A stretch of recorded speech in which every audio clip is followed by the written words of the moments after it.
cold grass, a broken wrist, and a face that tells the kind of story highlight reels never show. That's where we start today. Aaron Rodgers walked into Soldier Field not just as a quarterback wearing Steelers black and gold, but as the most visible proof that the line between playing through it and paying for it later is thinner than anyone wants to admit. Did you see the clip?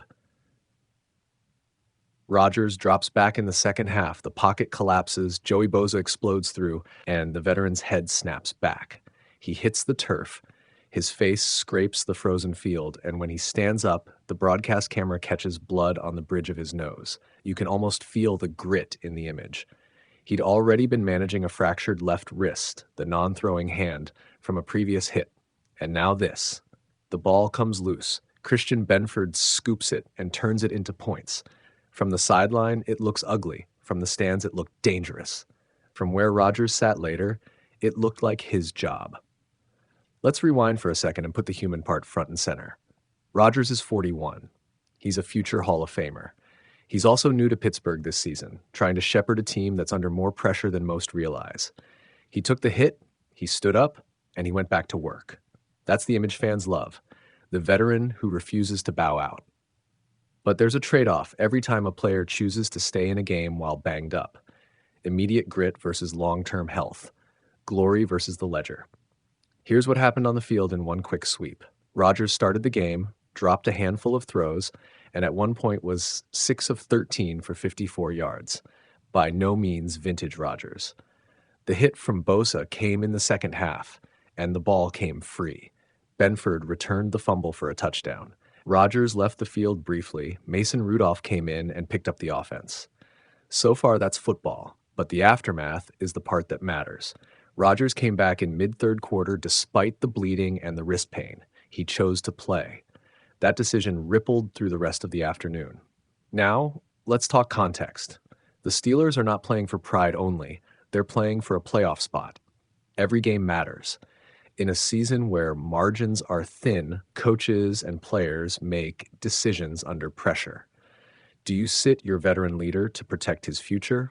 Or do you let him try to win the game and risk a worse injury that could cost you a season or more?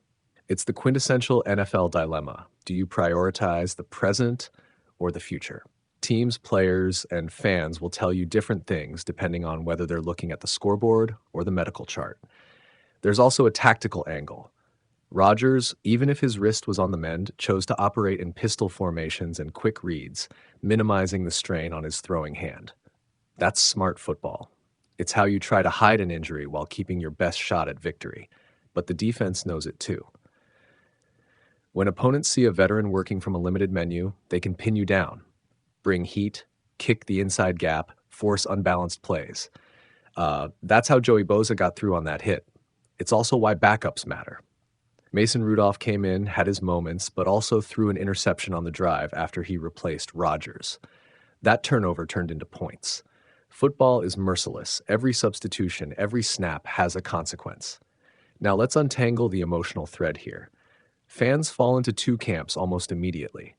The Rodgers faithful, the ones who worship toughness, applaud him for staying in. They point to his legacy, his competitive DNA, and say, this is why he's the player he is. The cautious majority, doctors, family members, some teammates, cringe. They worry about concussions, about wrists that don't heal properly, about the long-term toll of one heroic decision. Both views are valid.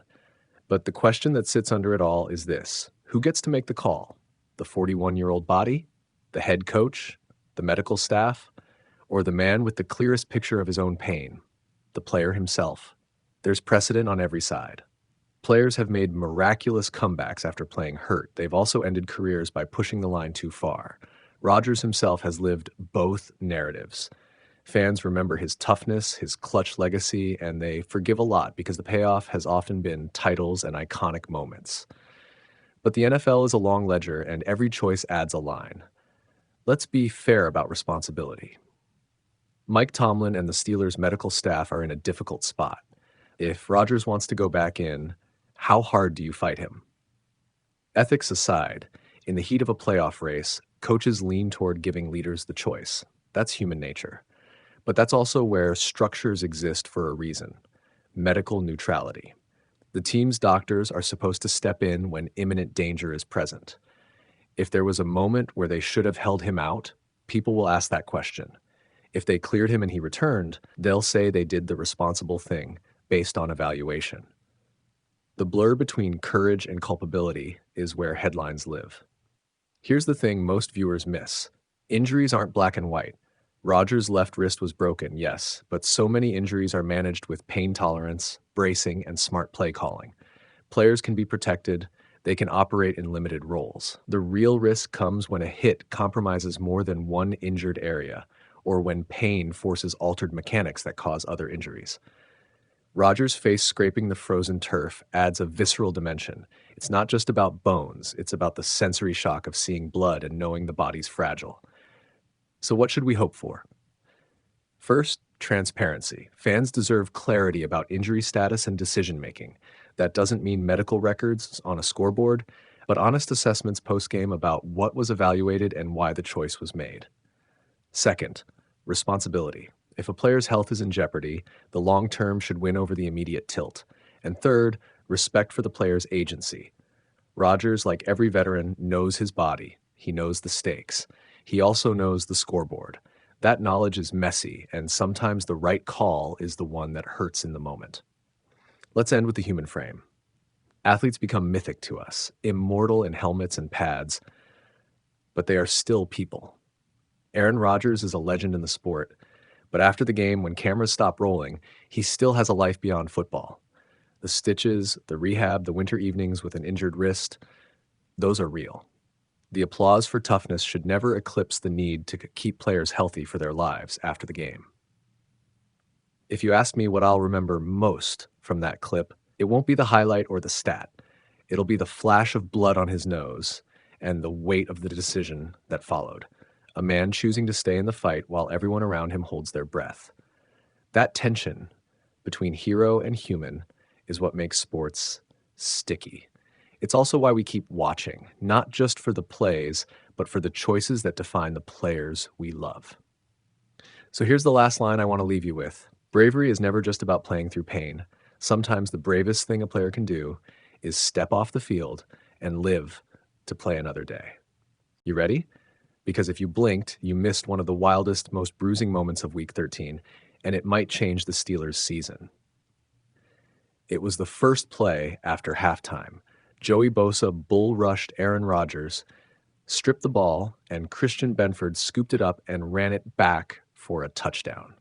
Rodgers hit the turf hard, came off with blood on the bridge of his nose, and had to go to the tent for a moment of medical attention. The play swung the scoreboard, the crowd, and the entire tone of the game in a heartbeat. NFL.com.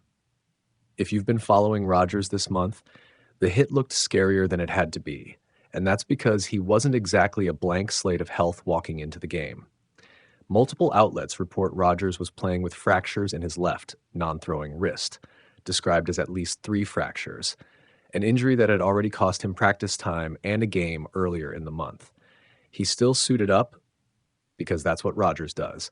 But a high-impact strip sack on a veteran quarterback with a compromised body is what nightmares are made of. NFL